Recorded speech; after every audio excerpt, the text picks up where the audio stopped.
तो विषारीच राहते. बघा रूप आहे कसं दाखवतो, जसा फणा वर करून स्वतःला मोठं दाखवण्याचा प्रयत्न करतो.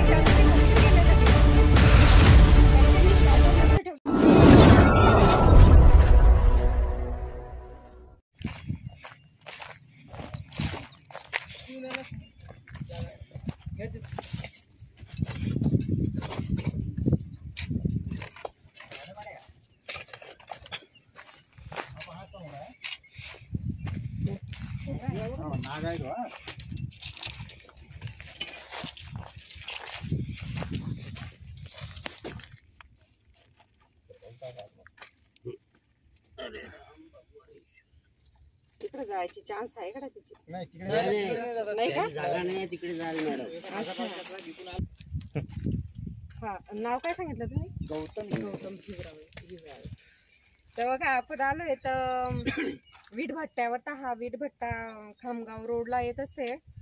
तर पाहू शकताय तुम्ही तिथं यांनी साप जाताना पाहिला. तो इकडनं आतमध्ये गेलेला आहे. तर बहुतेक त्याला तिकडे जायला जागा नाही, त्यामुळे तो तिथं अटकून बसलेला आहे. तर आपण या सापाला आता व्यवस्थितपणे रेस्क्यू करूया. साप आपण बघितलेला आहे, नाग आहे, विषारी साप आहे. 4 मुख्य विषारी सापांपैकी एक विषारी साप. तर याला पहिले इथून रेस्क्यू करू, मग याच्याबद्दलची मी तुम्हाला माहिती सांगते. वरच येतो, वर आहे तो ना. इटा काढल्या जाणार आहे ना मॅडमच्या इटा काढावं लागतील का? एक एक एक फक्त जाऊ दे, आपण तसा काढण्याचा कोशिश करू. आला तर ठीकच आहे. जा इकडे जा त्याचं.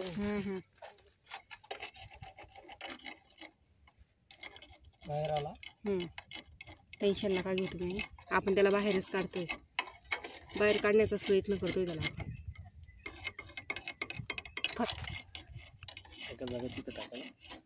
एक मिनिट, तसंच हळूहळू काढते ना.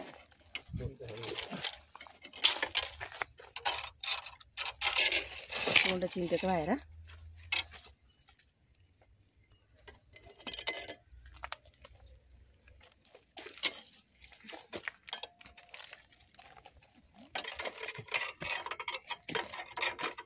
आतमध्ये जाता नाही तिकडे? नाही, जाता येते. जाता येते का? ना इकडून बाहेरून निकालले. खाली आला मॅडम तो.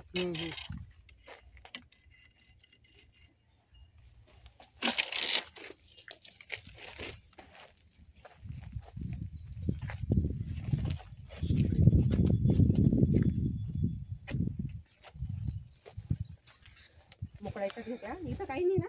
नाही.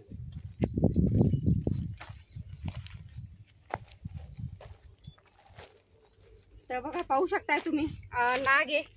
याला स्पेक्टिकल कोब्रा सुद्धा म्हणतात. 7 फुटापर्यंत वाढते. विषारी साप आहे, त्यामुळे आपण ही सावधगिरीनंच थोडं पकडणार आहे.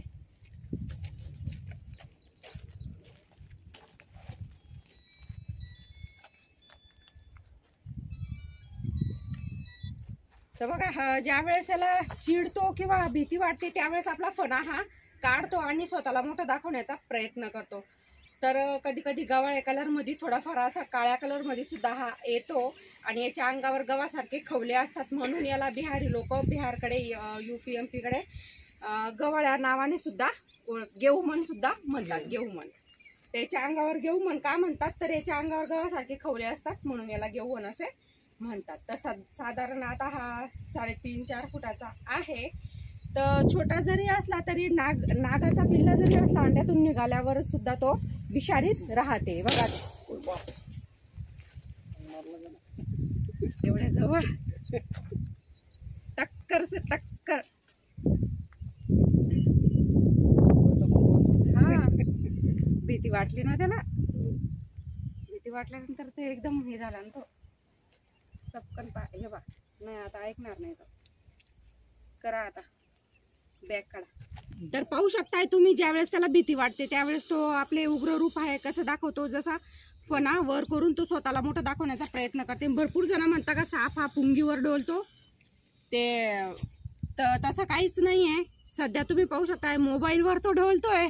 मोबाईलवर गाणं वगैरे काहीच नाही चालू, फक्त समोरून माझे मिस्टर ते मोबाईल हलवताय, त्यामुळे काय होतंय त्याला ती भीती वाटते, भीतीमुळे तो डोलतोय. तर बघा आपण फटाफट याला आता बॅगिंग करूया. ठीक आहे, पहा त्याचा आवाज जर शांत आपण बसलो तर त्याचा आवाज सुद्धा येतोय. नागपंचमीच्या दिवशी लोक याची खूप पूजा करतात आणि याला दूध वगैरे देतात. तर साप हा दूध पित नाही. जर त्याने दूध पिलं तर त्याला निमोनिया होतो आणि कालांतराने काय होते त्याचे मृत्यू सुद्धा होऊ शकतो. तर बघा त्याच्यावर एक मार्क दिसत असणार आहे तुम्हाला फण्यावर समोरून. हा, तर तो मार्क वगैरे 10चा आकडा वगैरे काहीच नाही आहे, फक्त त्याच्या स्वतःसाठी येतो. त्याच्यावर जो प्राणघातक हल्ला आहे हा कमी व्हावा म्हणून. बाकी आपले लोक त्याला आकडा वगैरे समजतात आणि उगाच त्याच्यावर आकडा वगैरे लावायला जात असताय. ठीक आहे, आपण आता लवकर त्याला बॅगिंग करूया. त्यांच्या जवळचा मोबाईल घेऊन थोडीशी घ्या. तो मोबाईल स्टॉप मारा. हा मोबाईल सेफ. ठीक आहे, आपण याला आता फटाफट बॅगिंग करूया.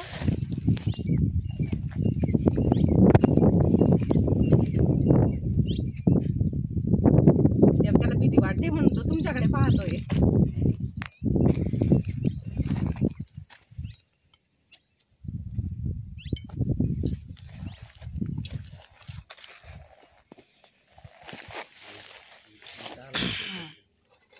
आपल्या सेफ्टीसाठी असते हे, कारण की साप कधी कधी कसं आहे बॅग मधून सुद्धा.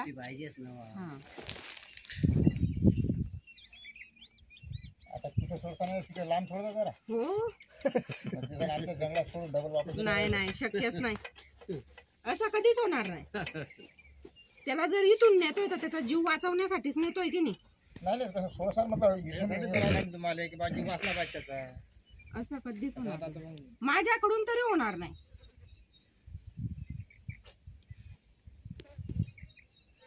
तसं आपल्या ग्रुप मधलं कोणीच करत नाही.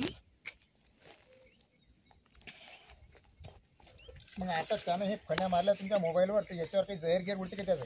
नाही. साप आपले स्किन पकडत नाही आणि त्याचं प्रेशर त्याच्या मेंदूवर पडत नाही तोपर्यंत त्याचं विष जे आहे आपल्या शरीरामध्ये एंट्री करत नाही. ते जे तो उलटा होतो चावल्यानंतर तो विष ओतण्यासाठी नाही होत. त्याचे जे असे वक्र याच्यामध्ये दात राहतात ते फक्त दात काढण्यासाठी. विष तर त्याने पहिलेच टाकलेले राहतात, फक्त आपले दात काढण्यासाठी तो उलटा होतो. ज्यावेळेस चावल्यानंतर तो प्रेशर देते ना, प्रेशर दिल्यानंतर त्याच्या मेंदू जवळ विष आपल्या विषग्रंथीची पिशवी असते. सरळ नाही, 2 दात असतात. वरच्या साईड नाहीत ना, ते वरच्याच साईडला. जे खालच्या साईडला राहतात ना ते पूर्ण बारीक बारीक जातं, ते भक्ष्य घेण्यासाठी राहतात.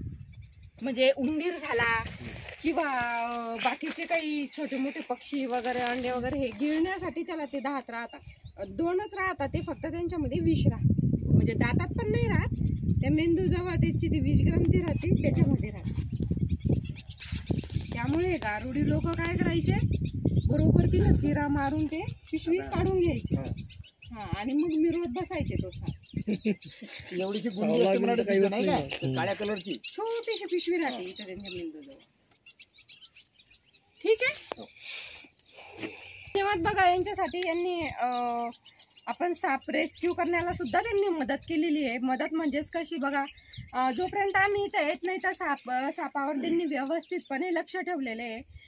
असंच नाही की साप इथं गेलाय म्हणून बस तुम्ही शोधत बघा. तर त्यांनी प्रॉपर लक्ष ठेवलेले आहे, त्यामुळे आपल्याला लवकरात लवकर साप शोधण्यासाठी मदत झालेली आहे. म्हणून त्यांचे खूप खूप धन्यवाद. आणि एक जीव सुद्धा वाचलेला आहे निसर्गामध्ये, याचे खूप महत्त्व आहे.